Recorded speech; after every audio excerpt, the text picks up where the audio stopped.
This isn't just a podcast, it's a movement. The Middle Ground Mike is fighting for truth and unity. Subscribe now or support us today. Links are in the notes. Stand with us.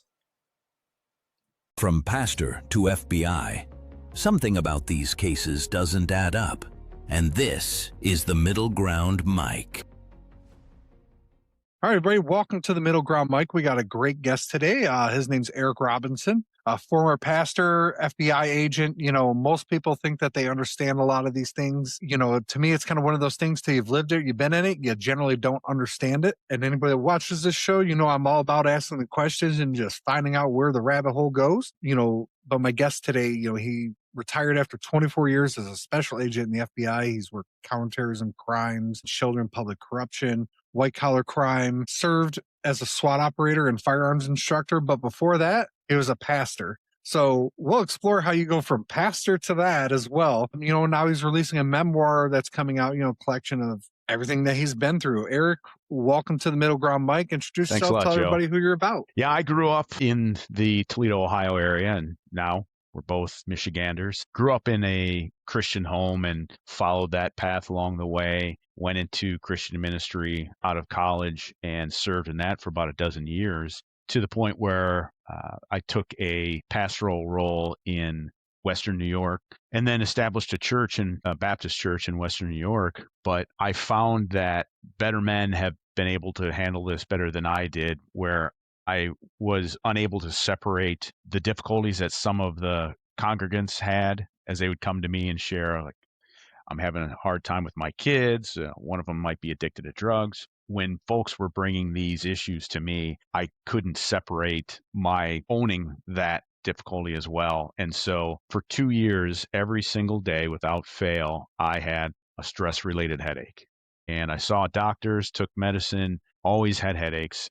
Nothing but running would cure them. And if I ran, then, you know, I'd have a little afterglow and then the headache would come back, until one day I told my wife, I have to do something different. I just can't keep doing this. And so I applied for 2 jobs. One I was overqualified for and got turned down, and one I was underqualified for, I thought, but the FBI took me. So in 2002, I had preached my last sermon on Easter Sunday. The next Sunday I was in Quantico, Virginia. And then the Sunday after that, I preached in the chapel because they were short of chaplains. Wow.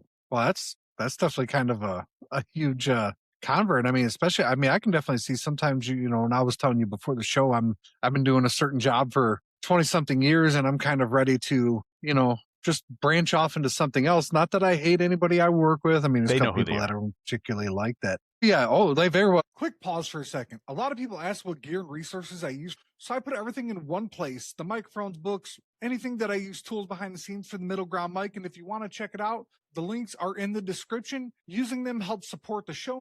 All right, let's get back to it. I don't know who they are because I politely go, you know, it's more of friendly competitiveness at the job, you know, and when it comes to competitive at work, you know, you always want to win, right? When you're being competitive, especially, you know, when nobody wants to finish second. You know, what made you, like, you know, focus on like the humorous and wanting to write this memoir and some of the intriguing moments? I found that when agents have downtime, whether we just finished an op or waiting around for some dope dealer to show up, we start telling stories.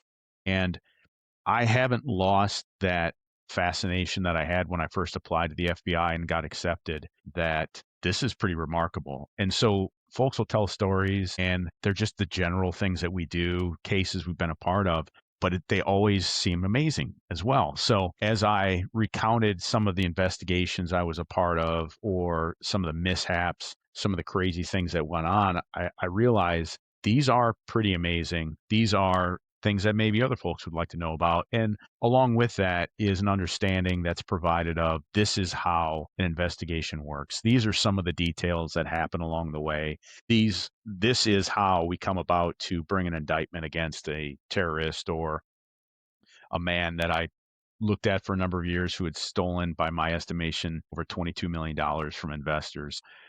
That in itself, I think, is worth hearing about, but then knowing, here's those little things that happened that got me to that point. Hopefully people find that interesting. No, I mean, I can imagine. I mean, especially going through those processes. You know, one thing we had talked about earlier, kind of thinking about that a little bit, is is it therapeutic for you? Because I mean, or is it hardening you expected? Because I'm not gonna lie, I've thought about, just based on some of the things I've done. Like I said, hey, I wrote 170 episodes. I've got a lot I could talk about in a book per se, but is it therapeutic for No, you? it Difficult, absolutely harder? is. And I think part of why agents share these stories, because sometimes they're hard. Sometimes it's a story about something difficult, or I remember, I was a SWAT operator for 15 years, and one of the stories that gets told was, remember that time we cleared that house, and then one of the operators got to the top deck, and it was dark, and he was walking across a cluttered floor, and he actually stepped on the bad guy we were looking at, and guy was hiding underneath some rugs, and he had a shotgun with him. Now, we could have had operators killed that day if the guy had bad intentions, but instead, we're telling the story about, oh, isn't that crazy how, man, he ended up stepping on the guy, and the guy had a loaded weapon too. So I think some of it is just releasing that story and saying, remember when this crazy thing happened, and here we still are. We're alive. We're still doing it. I mean, I can imagine that's just sounds like a day-to-day stress, that most people would Well, and probably for never me, the comprehend. stress was different. The day that I got a letter of acceptance into the FBI was a day that my headache stopped.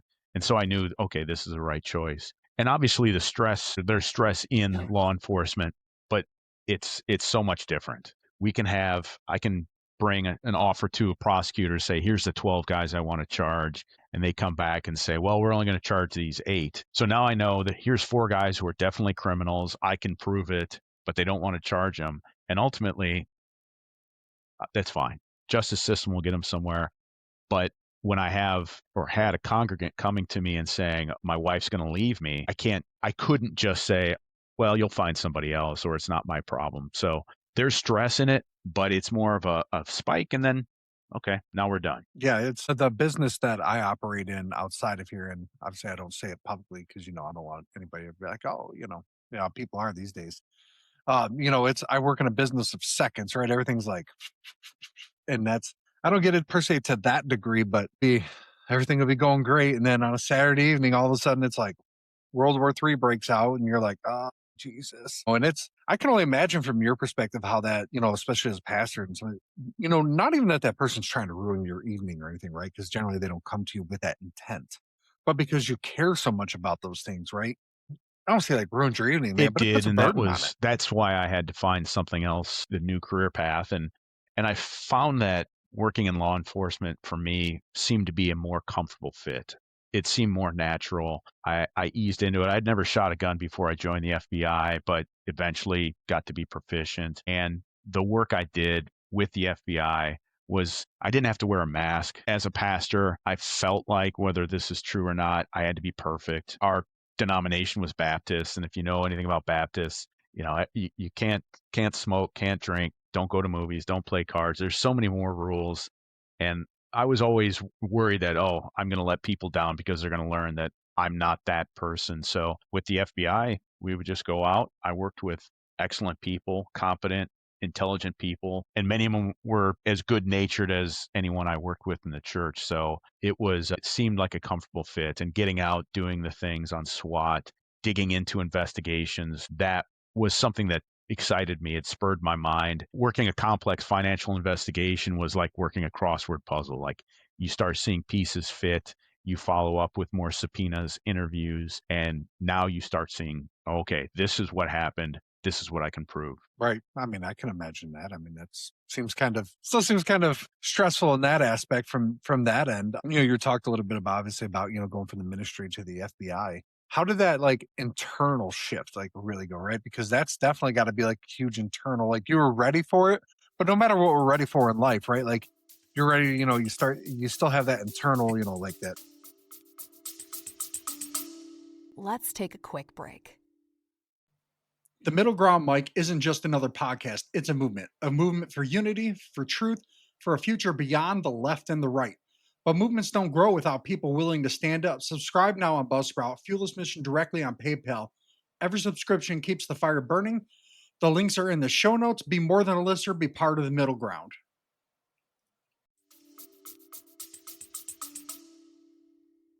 Early on, it was more of just being in awe and wonder. There's so much to the FBI to learn. I never spent time in DC, so there's plenty about the FBI I still don't know about. It could have been a month ago I talked to a buddy and he would say, "Oh yeah, well we could just do this." And I go, "We can do that?" So there's capabilities, there's positions, there's machinations that the Bureau is so big. I was focused on my area. This is my responsibility. This is the violation I'm working. So early on, it was just the fire hose of this is what the FBI is like as much as it could be explained. Here's the computer system. Here's how you go about the judicial process. So it was a lot of on the job training for me. I mean, I can imagine did you like learn how to read people better in that? When you're in that job, like, like when, like you get that gut Yeah, feeling when you I meet think it's someone, much right? like what you do. So you said 170 episodes, like that experience of interacting with people is how you learn to read them. So early on in my career, I would sit down for an interrogation and I would watch the senior agents and I'd try to observe what the bad guy's doing. I'd see how we interacted with witnesses who are, might be crying. And that's how I learned. I'd read books. I think there's a certain amount of intuitive sense of how you're going to interrogate or interview someone. And I carried over a lot of what I had done in ministry into the FBI. I found that coming to a person with curiosity, with openness, with empathy is never something I regretted.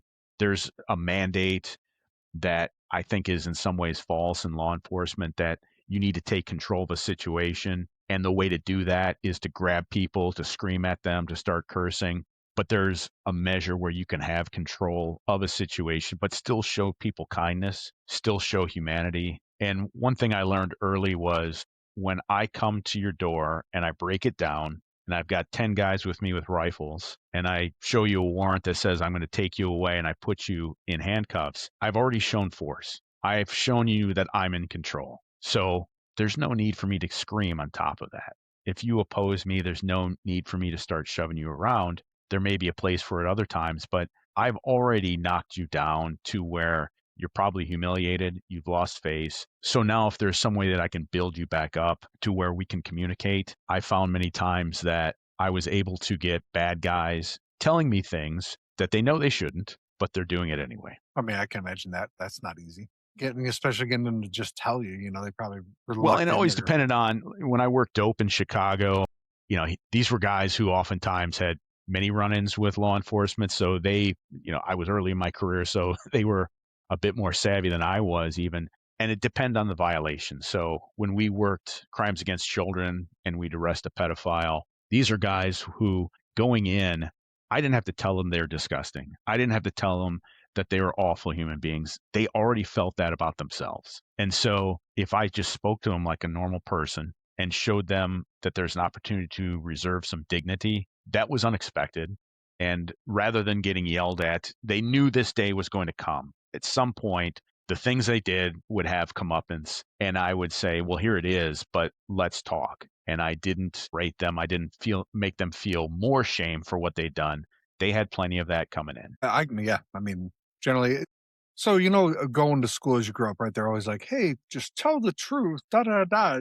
So are people, because, a lot of people probably don't even realize they're curious about this, but to me, it's something I'm always curious about. And I'm sure you're gathering I'm a very curious person. Do people more often be more willing to tell the truth, or are they more willing to Well, like, by and I large, didn't do it? humans have a desire to tell the truth. So if you've committed a crime, telling me the truth is going to be to your detriment. And so if I ask you questions, you have a want to tell the truth. And now you're trying to work out if you haven't just fully bought in to say, okay, I'm guilty and let me get it off my chest, you're trying to tell me something that at least has some truth to it. And so beginning with that, I'm going to work with you to start shaving away those hedgings, the things you're hiding. If I ask you a question about, when did you first meet the victim, and you start telling me stories that go around it, I'm going to set aside what I know is false, and let's start focusing on the things that you did say that I know to be true, and we're going to work towards that. So what a trick that I use most times, and it's manipulative, but if I come to your house and I'm coming to arrest you, you want to know what this is about because you need to have a sense of control over the situation. So if I just come in and I say, hey, you're under arrest for this crime, and then don't tell you anything else, you are going to want to know what this is about. So dozens of times, hundreds of times, I've had bad guys say, what's this about? And that what is this about comes from two places. One is either I've done a lot of crimes. Which one are you here for? And the other one is tell me what I'm facing. Tell me what I'm up Right. against. And so if I come to arrest you, I tell you, look, I'm sure you have a lot of questions. In order for us to have that back and forth, I'm going to read you your rights. And for me to answer a lot of your questions, you're going to have to waive them. And being honest with them too, at any time, if you say, I don't want to answer that, you can break this off. But once people start going, they don't look to the future. They're feeling right now, how do I make this feel better right now? And the more that they would learn from me, that's a comforting feeling. And so they just find themselves getting into more details. And then I would be honest with them back, tell them some details too. One part of this also is I knew that when I come to arrest them, this is the worst day of their life. And so I am their savior. I'm the one who's been through this. I know this much better than they do. And I can guide them through what they might be facing. And even if that is a statement of, yeah, you're probably looking at a lot of jail time and this is how it'll go, it makes them feel comforted just to be learning this is what I've got ahead of me. Right. No, I mean, that makes a lot of sense, really, especially, for you per se, being able to communicate with them and them being a little bit more willing to be forthcoming without it going crazy. Shifting that kind of a little bit closer to it is processing the trauma, right? I mean, you talked a little bit, about how that stress when you were a pastor, right? Did you ever like kind of counter like some of that, like, oh my gosh, feeling as an Well, agent? there's definitely things I've seen that are terrible and disgusting. I've seen some. I have one story that whenever agents sit around and start telling stories, mine always wins as the most disgusting thing that they've ever heard. And I can tell you that one if you want, but there's that interaction of sharing with people who they know because they've been there. Maybe it wasn't the exact same thing, but yeah, now I'm going to tell you about my experience that's close to that. Just getting those things out, I think would make the difference for us to decompress. And then there was a time, this was a year and a half ago, where we confronted a young man that we were to arrest. He had mental health issues. He was downloading child pornography and sharing it, and he wanted to die. And so as he charged us after we gave him every opportunity to not, he came at us with a bat, and our team engaged with deadly force. And I can show you this. I was wearing my Garmin watch at the time, and you can tell the minute when we were charged. So, there I am getting ready. Wow.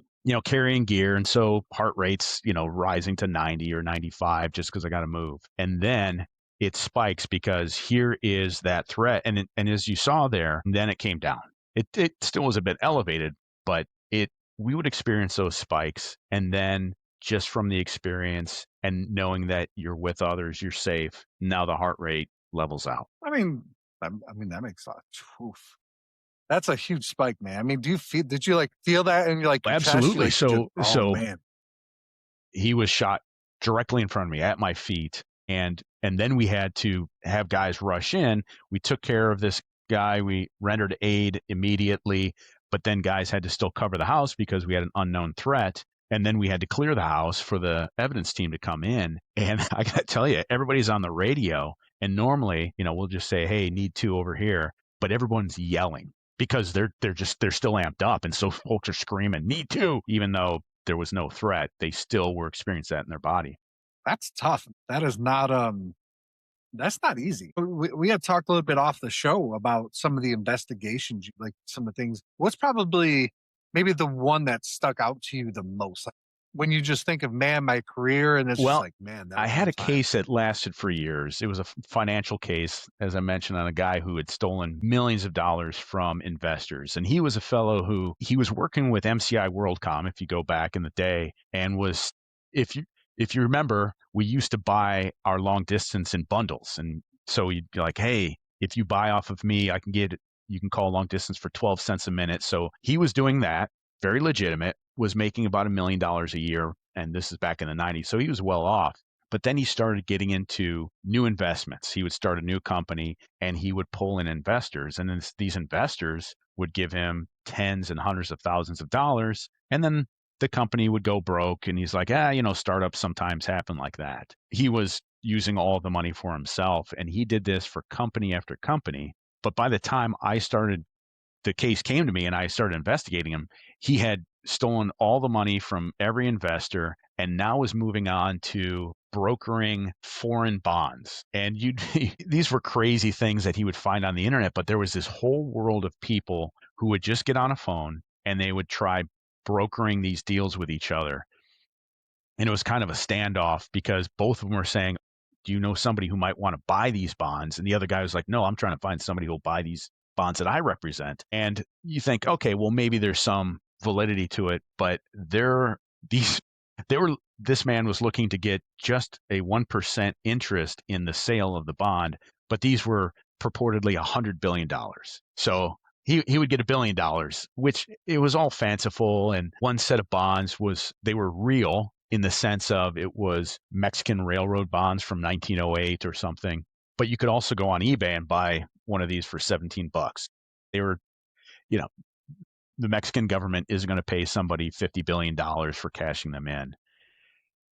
But what's fascinating for this was I would do so many interviews with people who were trying to do business with this guy, and I spoke with them, but they were like-minded. They believed in these bonds too, but they were reporting on him saying, oh, I just need a $50,000 advance to have attorneys who can vet these. And they said, oh, that's bogus. But one individual I spoke to, as I asked, well, do you believe in these? She said, oh, absolutely. In fact, I had a client who owned a quad. And I said, what's a quad? And she said, oh, it's a bond worth $2 quadrillion. And I'm like, I don't know if there's $2 quadrillion in the world. Where are you getting these figures? So it was a wild world to be looking into. And we eventually ended up indicting him because he was part of this crazy scheme where he actually got $500,000 from a fellow who thought that he was buying into a $100 million Fannie Mae bond with mortgages that had been bundled together. The reality of it, this was called a REMIC. So it actually was something that an industry or business would buy. It was the debt from the mortgages. So rather than maturing to 100 million, it was maturing to zero. So if you needed debt to balance gains, like your company made $1 billion and you need some debt to balance that off for taxes, you would buy this and then eventually this bond would be worth nothing, but he was selling it as something worth, eventually in 20 years, it would develop into $100 million.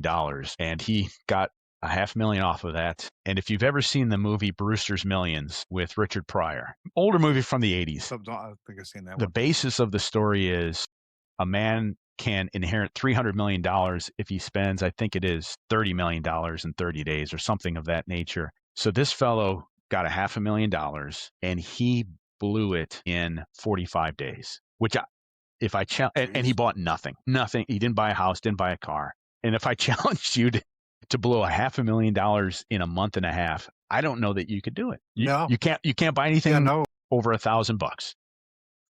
Yeah, I couldn't do it that fast. But he was talented. I couldn't do it that. Wow. I mean, that's an understatement if you want to say talented. That's a very, wow, man.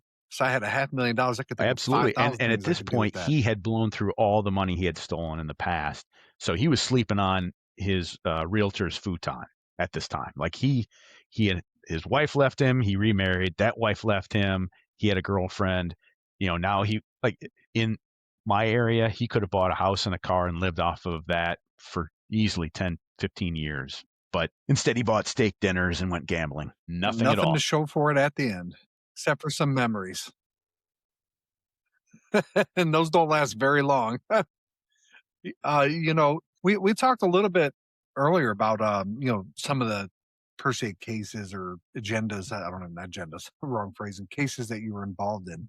One of the ones that stuck out to me that I probably would have never asked you about till you mentioned it is the Belago and selling that Senate seat. I mean, that is one that, I don't think, because trying to age ourselves here a little bit, unless you were around back then, you probably didn't, I won't say comprehend it too much, but you probably didn't pay attention to it as much, elaborate on that for people. So what did that look like? I was on a public corruption and civil rights squad at the time in Chicago. I think we had 3 or 4. And my supervisor called us all into his office, shuts the door, and said, "You can't tell your family this. You can't even tell other agents about this. But we've wiretapped the sitting governor." Barack Obama's open Senate seat has been up for sale, according to the FBI. This is a sad day And for government. we need people who are going to sit It's a wire very shifts, sad which day. is just regularly listening in on the governor's phone. And then also bugs had been planted in his office. So there was only a couple of people outside of us who knew about this. And one was the head of the state police, because his office was guarded by state police and we had to get let in so that our tech guys could install bugs. The bugs were terrible. We couldn't hear a thing and people stopped listening to them. But we listened in on the governor's phone. And I don't know about other governors. I can tell you this one did nothing. He never made outgoing phone calls except to one person, and that was his secretary, Mary. And he would call Mary and say, "Mary, have this guy call me." And so everything, it was beholding to him. So no matter your position, you were coming to him. Even if he wanted to talk to you, you had to call him. And he was just a goofball. He was born into a political family, so that got him his position. But I remember sitting the wire and listening to him call Dusty Baker, who was the manager of the Cubs at the time, and he's giving him lineup advice, because I guess that's what a governor does. Wow. Okay. And so part of listening to a wiretap, you need to go back. So, I'm working this shift on a Tuesday and then later on a Saturday night or something. And you need to go back and listen to some of the highlighted things so that you have a context of what's going on. And I remember reading how he was on the phone and he was telling some aide about Obama's Senate seat, which a governor then anoints someone to take that over. He said, "I've got this thing and it's fucking golden and I can't just let it go to waste."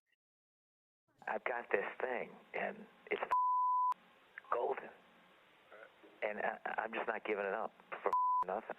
And I remember thinking, that's going to play in court. That line right there is going to play in court. Wow. And I'm guessing, obviously, because he went to prison for that he pretty much made it pretty open and apparent going Yeah, forward his from argument was, that's this what is he just was horse trading. This is just politics. Everybody, I was just looking for, hey, if I appoint you, are you going to vote, on my side for things? But he was clearly doing more than that. And eventually a jury saw it that way too. That's just, and he was probably in complete, like you were saying. I mean, obviously it seems like he was in complete denial about Yeah, the severity and of what he was also doing.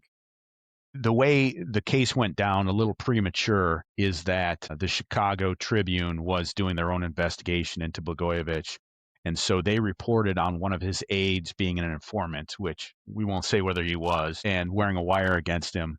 And so now it started to crack. And so the takedown had to happen a little probably sooner than needed to be. And what was interesting is our special agent in charge, who was the boss of the Chicago office, went with the agents to arrest him.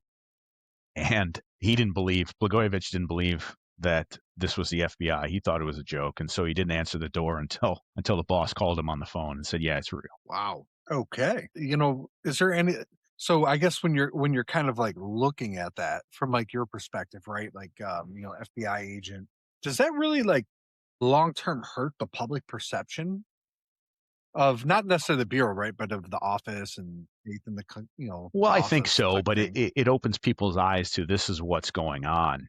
We had something somewhat similar in the Toledo area where a buddy of mine had a case on 4 Toledo City Council members. And I remember, as we are arresting them, like an idiot, thought people are going to know you can't mess around, you can't be corrupt in Toledo, because it's a fairly small city and we were just taking down half of the city council. And yet, next guy thinks he's smarter, thinks he can get it over, thinks he can carry on the same thing. So it doesn't matter. Everybody thinks they're the smartest and they can keep things quiet. Wow. I mean, I would have never really guessed that. I mean, I don't know, kind of looking at Detroit, I can see how there would be corruption in a major city council. I mean, Detroit was rampant with corruption forever. I'm sure it Probably is. still is to a degree.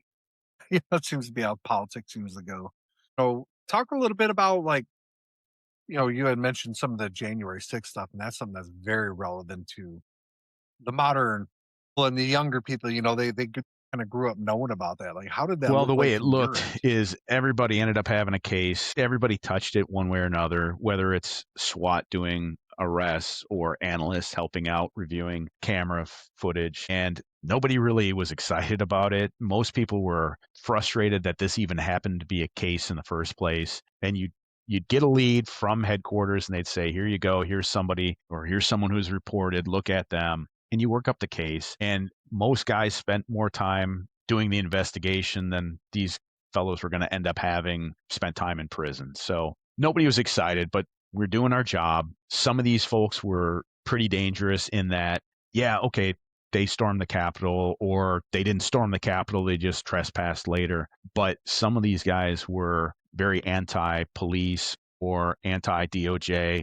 And so we had more than a couple that we had to bring in SWAT because they were, in the meantime, making threats, saying if anybody tries to come get me, they're going to regret it. So all of that ended up being fairly peaceful. None of us got hurt, but it still was something where this was something that took up years of investigators' work, and no one was really behind it going, I'm so glad we're getting these guys. It was mainly a frustration. No, I can imagine. Obviously there's the I want to say like the public perception, the media perception, right? That if you were there, just by simply just being there, you were guilty of a crime. Is that true? Even though we had 1,000 people we're going after, you still had to hit a standard. And I had buddies who worked cases where there were suggestions, there's even statements where someone would make saying, I was there, yeah, I was inside, but we were not able to show, based on all the technology used, that they were inside. And at that point, you let it go. There were some who did go inside, but they couldn't show that they did any damage. And, at some point, the attorneys are just like, this guy's not going to get any time anyway, so let's pass. So they had to be somebody who either caused harm, did some damage, or typically had some type of role outside of just a tourist who was pushed in with the flow. Okay, I mean, that's fair enough. I don't know if you had ever seen or heard, listened, or Stephen A. Smith, not that long after Trump was elected, it came out that I think the FBI had informants in the crowd of January 6th. I don't know how true that is. It's just a rumor that's been going around. I'll say this. I don't know personally, but of course we had informants in the crowd. I mean, we had intel that there might be something violent happening. And so people can rail about things politically, they can say hateful things, but if there's a threat of violence, now we're going to put informants there. So there's informants in all sorts of places. We've got white supremacists and there's informants with them. They're also very carefully directed. You are not to lead this. You are not to incite this. I've had informants infiltrate many white supremacist groups that are saying they want to bring violence. And so as we investigate them very carefully, I'm telling them, you can't say, let's go do this. You can say something akin to, yeah, I'm tired of just sitting around and see how people respond. But we are very careful. I can't speak for every agent or handler. Things should not be directed by us. We don't want to arrest people who shouldn't be arrested. We don't want to make a big splash in the headlines and then eat crow when we take it to trial and it falls apart. We need to find people that are going to likely carry out violence. And there's enough folks out there that I don't want to waste my time on this guy who's just yapping and will never do something about it. So we've got an informant sitting with a group of guys who say, we need to bring down the government, we need to kill black people, whatever it might be. And then this one says, yeah, I work in construction. I can get a hold of bomb making material. And now we're looking more at this guy because that's someone who could be an actual threat. No, and I can definitely see that I can understand that. And that part aside from that end, right? I guess for me, like when I looked at January 6th, I don't know, again, if the president meant to get people that way, yes or no, I don't know, right? I'm not in his head. I felt he was a little complicit because he waited several hours to come out and say, hey, take a chill pill. That's, to me, I feel like maybe, and I don't know, he was waiting to see what happened, and kind of go from there, right? If they would have made a difference, he'd have been like, hey, we're in it. But then I also watched the Senate, I believe it was the Senate trial where they were showing the actual clip of the rally rather than the cut off clips, and, I believe it was in the House where they were like, look, he's saying fight, fight, fight. But then when you watch the Senate trial, right, he's going fight, fight, fight. Let's beat him in the primaries when you actually watch that full sentence, And to me, that's like where the media gets people riled up, right? It's like, I'm not saying the president was right or wrong, this, that, or the other thing. I'm just going to, you being your background, context matters with everything. Like, context is so key. And a lot of what I had heard from him or from that speech, right? Let me rephrase that. From that speech is, I guess for me, but also I'm generally a relatively calm individual. I try to be. That would have incited me to go do something like that. From your end, was that speech something that would, not like saying that he meant that, right? But is that something that would get people up and Well, going? Trump's in a different position than the other folks. So we look at a lot of people who are online and they'll say much, much worse than that. But it's a bunch of white supremacists who, they're all rage baiting each other and they're all trying to see who's going to take that first step. And maybe they'll join them, maybe they won't. But they want to see something happen. They also don't want to be the one who goes to prison. So they'll sit around and wonder, maybe somebody will work. And if so, like I'll applaud, but I'm not going to go to prison. And then, the president has a different platform than that. So while these guys would say worse things, more direct things, yeah, obviously whatever the president meant, people definitely took it one way, which is we need to go in and have a revolution. The ironic part about that is post January 6th, right? You ask a lot of, I would say, extremes on the left and right. You get them, I would say, one-on-ones behind closed doors. A lot of them be like, we need some kind of revolution. Maybe not like gun and violence, but we need something in this country, right? And it's just kind of going like, you're kind of like, your just eyes get a little big when you hear people or you see things like that on the internet, and you're kind of going, I really want to ask, what the bleep are you thinking? But at the same time, Yeah. I'm not trying to get wrapped up in it. I'm just curious. So, for me, being a curious person, curiosity killed the cat. I think it's one of those things, where it's like, maybe better to watch that post and keep scrolling than it is to and ask the then question. with the FBI, our job was when somebody starts to say that, depending on resources or the background of this individual, now maybe we'll look at them. And once again, to emphasize, people can say hateful things. They can even say all Jews should die. We need to do this to N-words. There has to be something that says there may be violence. And then also, is this person possibly going to carry it out? So we've had cases where it's very difficult to prove that. And so we'll have cases where this guy's a felon and now he shows the informant a gun. And then we go, well, let's disrupt this in this way. We're going to bring gun charges on him instead. And that will take care of the issue. Wow, man, that is, I would have never guessed that. And that's why it's good to get perspective on it, right? Like I said earlier, perspective is everything. I don't know if you had seen that video that some of the senators had put out, I don't know, a couple months ago. And this again, coming from an ignorant, outsider's point of view. I'm not afraid to say I'm ignorant to it, right? I just, it's just what my gut feeling says. I know Senator Slotkin's not a dummy, right? She's a very smart woman, or else she wouldn't be where she is. And knowing and I'm not criticizing anybody in the CIA by any means, but knowing, what intelligence people do, right? It kind of felt like to me that was kind of more of like not like a revolution, but like an instigating purpose. I guess that's how it came off to me. And I don't think, do I think she was trying to cause like riots or anything? No, right? I don't think anything of that nature, but I think it was meant to create pushback. Even though she said it wasn't, so I feel like it was. You're saying that you feel like maybe these politicians had a political reason for what they're saying? What a revelation. What a revelation. Because I've never seen, I'm 40 something years old and I've never seen senators get on there and be like, don't follow unlawful orders. Yeah. Well, no poop, Sherlock. And of course, there's a reason why they're saying that, even though, that is a tautology. It's inherent. You should not be doing that.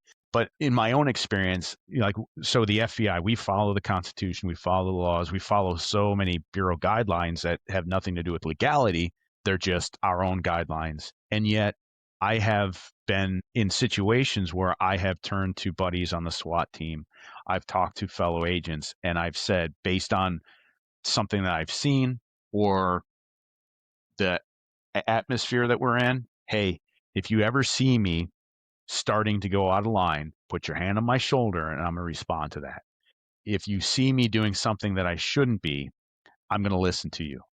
And then I let that sit for them to say, yeah, same here. So, right, we follow the law, we follow guidelines, but also you can step out. And I know for me, it was just helpful to know there's something else that I want beyond just saying these are what we follow. I want to have somebody else who's going to put their hand on my shoulder and say, be careful. I mean, that makes a lot of sense. Yeah, it was just something that I had never seen, so I was kind of like, okay. And obviously there was a big, definitely felt like the investigation into it was definitely politically motivated.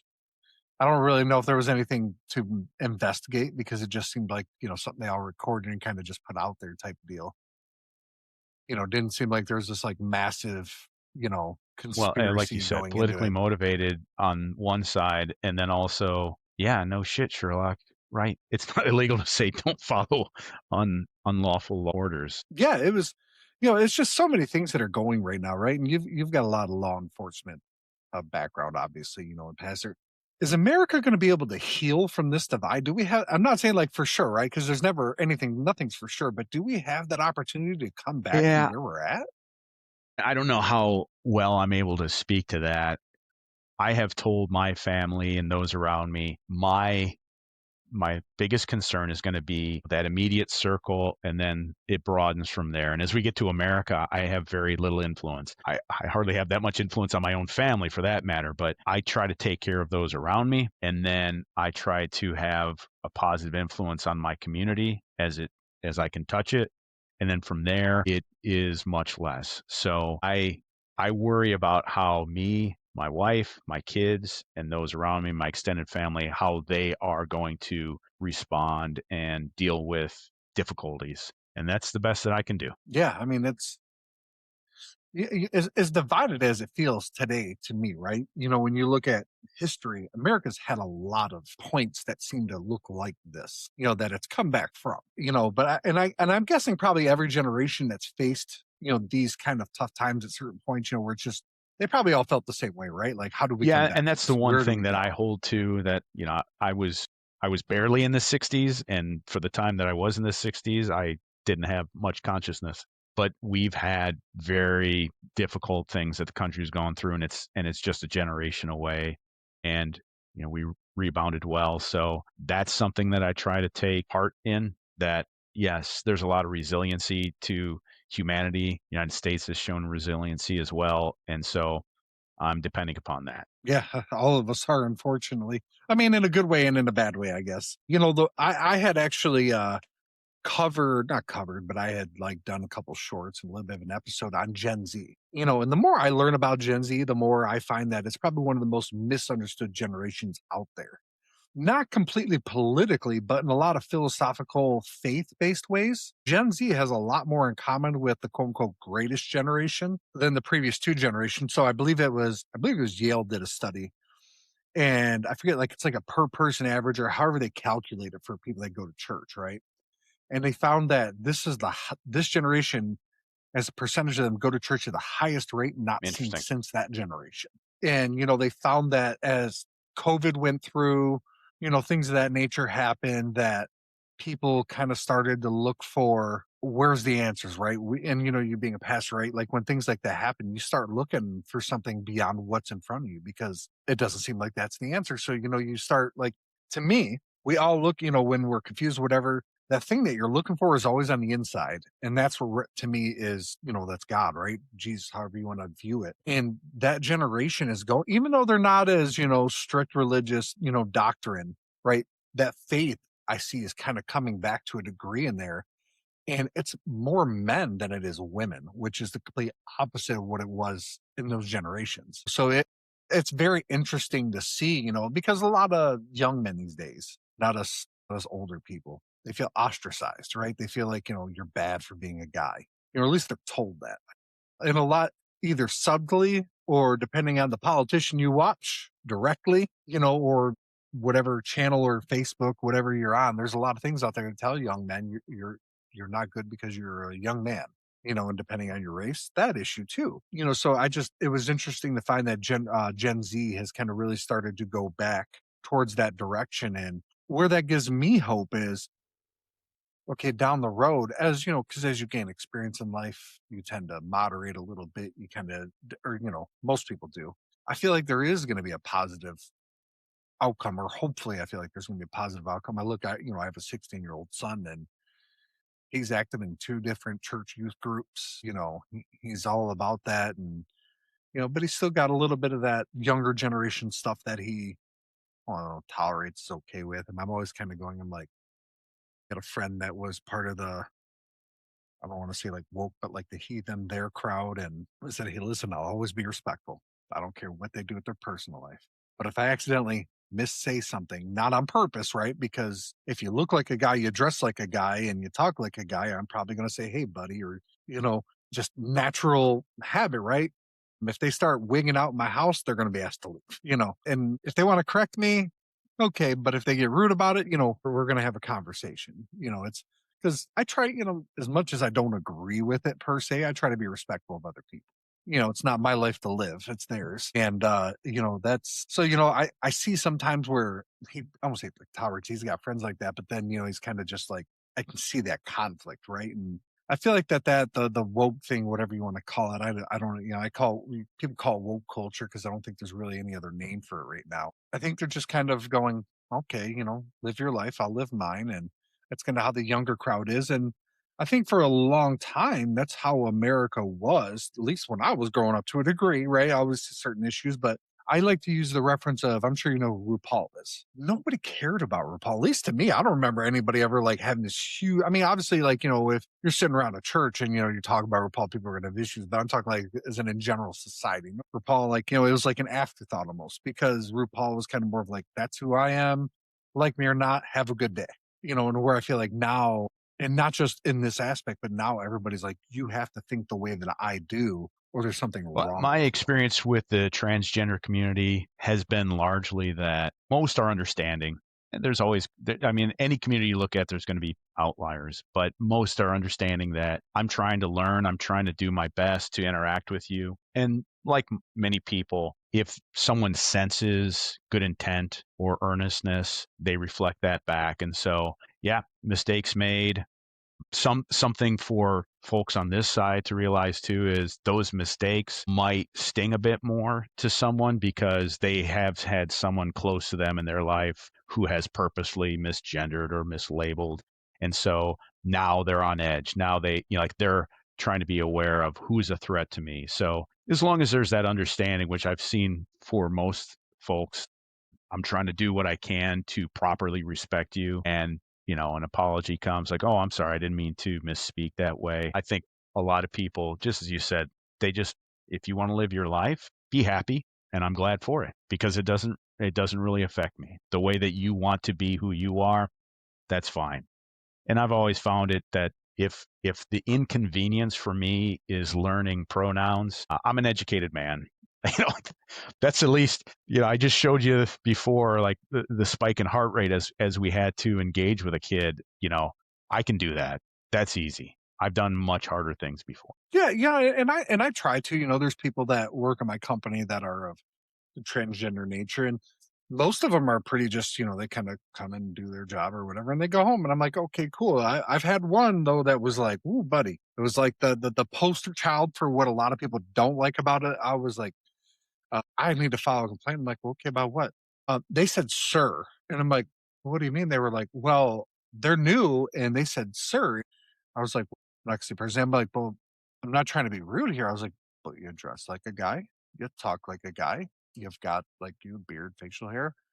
I'm not, you can be what you want to be, maybe correct them. I'm like, but you don't come off as what you're trying to say. So it's just a natural reaction for somebody to say, hey, A, B, and C, and your name that's on your schedule says this. So that's just what they're going to say. It's not really something that I'm going to do this massive investigation into and, possibly make this person even feel uncomfortable to come to work because you want to go from one extreme to the other. And this person ended up filing a complaint with the state, and I mean, the state spent, it seemed like about like 5 seconds going, yeah, there's nothing here, and then moved on with their business. And, and that's the only experience I've had where I'm just kind of looking at this person like, I'm not denying why you may be upset. I'm just going, there's really not much I can do to fix that. Like if you look like a guy and you talk like a guy, people are going to automatically look at you. So one thing like I found in ministry, and then I tried to bring that over into working in the FBI is having curiosity. So when someone like that, a coworker comes and says this, I've encountered that with people. I've had my belief, like, of course, naturally someone would act like this, but I always want to take an opportunity to maybe learn. And even if what I'm learning is you've confirmed for me that this is silly, but having curiosity from the beginning is a tough practice to have, especially if things seem to be obvious. Like, well, of course someone might do this. But in curiosity, now at the very least, what I've gotten from someone else is now I understand your situation more fully. And for me, when we were doing investigations, that curiosity, I can come with all the facts and evidence, and I know I've got you dead to rights. But as you explain yourself, boy, at the very least, I might learn what your defense might be. Like, how are you going to bring this as you fight this in court? Or what do I need to follow up after the arrest? Because I thought I had it all, but now when you say this, I see there might be some holes. That's what I throw in for perspective there. Yeah, no, and that's key because it's, I think with a lot of people today is a lot of it's being the one thing that I guess that I'm okay with people doing whatever they want to do, right? But to me, the government doesn't belong to business in schools of teaching this stuff because to me, it's all very subjective. How I view it, how you view it, how that teaches it, it's all going to be completely different. And like I had seen for sure, I'm all about states' rights, but at the same time, I'm like in a lot of things of that nature, I feel like it's up to the parent and the child to figure that part out, and I think that that's where what's created the big uproar is they've tried to integrate it into K through 12 programs, right? More towards the middle school and high school.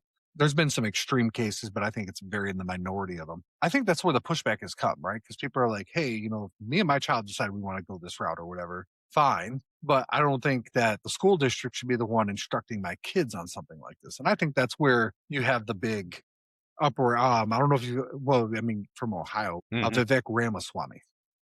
He's running for governor down in Ohio. I had seen a clip of him where he was at one of those events with Charlie Kirk, and it's something that really just like stood out to me. And I said, man, it's probably the most common sense way of approaching the issue. And it was, I believe the person that was asking him the question was a lesbian, however she worded it. And, she was like, what do I say to people that say, lesbians shouldn't be married? Donald Trump wants to get rid of all that, this, that, and the other thing. And he goes, listen, the Republican Party doesn't care what you do after you're the age of 18. Oh, you want to live your life, you want to do this, you want to do that, it's your choice. He goes, it's just under 18. It doesn't belong in the schools. It belongs in the home with the parents or whatever. And he goes, men don't belong to win in sports, all that kind of stuff. And I was like, and he goes, but once you're an adult, if people, if a woman wants to be in sports and it's an adult league and they want to be part of it, he goes, go for it because it's your choice. He goes, and I said, I was like, I don't know, like my show, to me, I'm like, man, that's like a very balanced middle ground. And to me, it just seems, I won't say common sense, but to me, it seems common sense, right? Like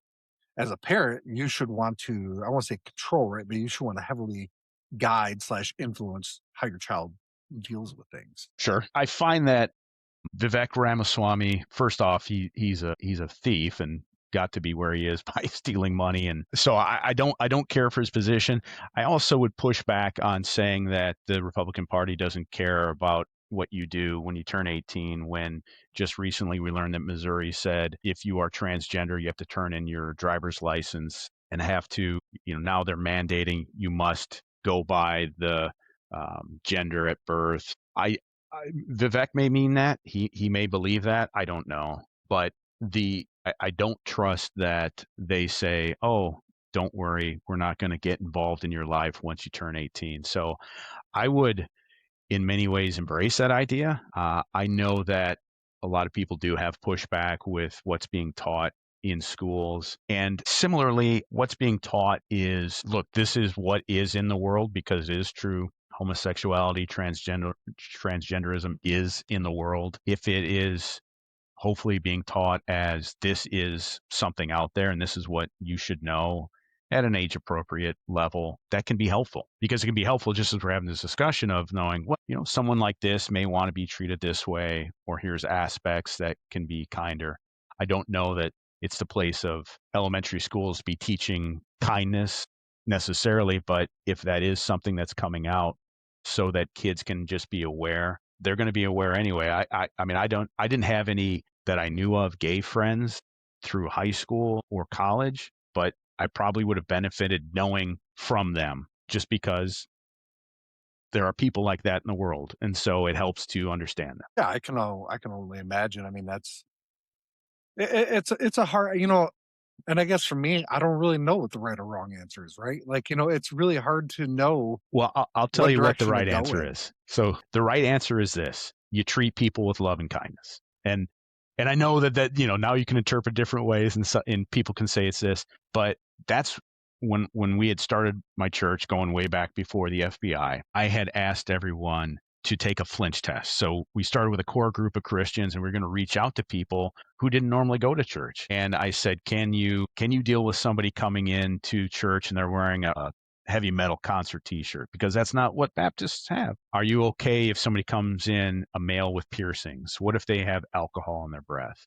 What if it's a mixed race couple? What if it's a homosexual couple? Because these are people that we need to embrace. And what I've had told my congregation is, if I'm going to be judged by God for showing too much grace, I'll take that.